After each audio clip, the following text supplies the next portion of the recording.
அண்மை செய்திகளாக பார்த்து வருகிறோம். தவேக பொதுக்குழுவில் 10க்கும் மேற்பட்ட தீர்மானங்கள் நிறைவேற்றப்பட இருப்பதாக தகவல்கள் வெளியாக இருக்கின்றன. இது தொடர்பான விவரங்களுக்கு இணைகிறார் எமது செய்தியாளர் ஜெரி. அவரிடம் பேசலாம். வணக்கம் ஜெரி, விவரங்கள். வணக்கம். தமிழக வெற்றி கழகத்தினுடைய சிறப்பு பொதுக்குழு கூட்டம் இன்னும் சற்று நேரத்தில் தொடங்க இருக்கிறது. இந்நிலையில் என்னென்ன தீர்மானங்கள் நிறைவேற்றப்படுகிறது என்ற தகவல்கள் வெளியாக இருக்கிறது.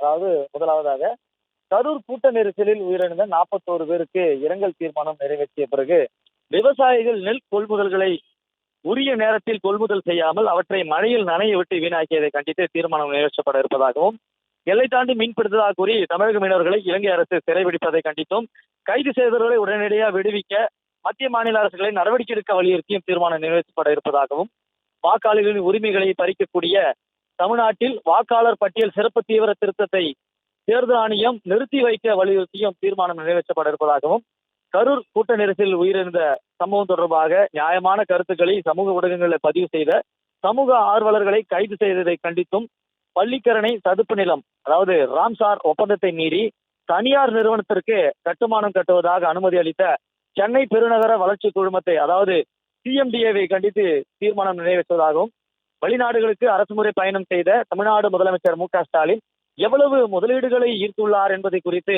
வெள்ளை அறிக்கை வெளியிட வலியுறுத்தியும், கூட்டணி தொடர்பான முடிவுகளை எடுக்க முழு அதிகாரம் தமிழக வெற்றி கழக தலைவர் விஜய்க்கே இருக்கிறது என்றும், அதே போல விஜய் மக்கள் சந்திப்பு நடைபெறும் இடங்களிலெல்லாம் போதிய பாதுகாப்பு போலீசார் வழங்க வேண்டும் என்று வலியுறுத்தியும் தீர்மானங்கள் நிறைவேற்றப்பட இருப்பதாகவும் தகவல்கள் வெளியாக இருக்கிறது.